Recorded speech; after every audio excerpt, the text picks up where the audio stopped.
we built out a tiered incentive plan that has 3 pillars. So we've got production efficiency, right? So we don't go off a standard, we go off of reality. Big time, because we don't want to push inventory. We don't want to have more inventory than we need. We want to keep ourselves lean from a flexibility standpoint. So we go off of efficiency. What did I get done with what I could control? We go off of quality.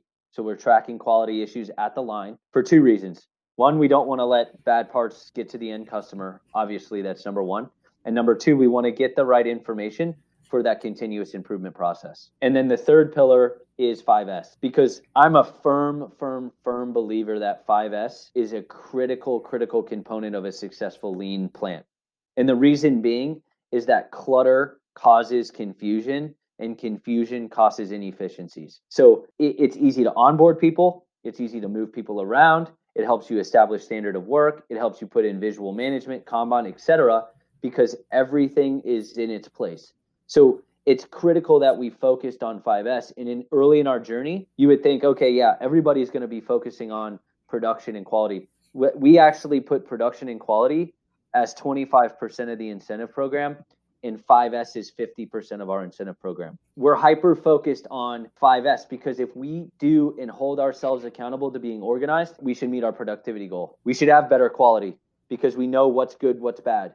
And so if we're in a position to be efficient and in a position to be productive, then our quality should be better. And it all starts with the discipline of being organized and running the system. Because if you don't establish a robust 5S program, then you can't have everything else as you go up the chain of that house, right? As you start to build out that foundation, it's going to crumble. So it's very interesting because most people think incentive programs are all based on efficiency. No, ours is based on 5S and then production and efficiency. And you know what? People got that really quickly. You walk into our plants from 3 years ago to where they are today, you probably wouldn't recognize them. And people understand that. And they buy in. And then people start thinking, oh, well, maybe we need to tape out the floor here. Or, maybe we need to start moving things over here because this is where we always put this. It starts to just then permeate ideas, which ultimately impact your productivity.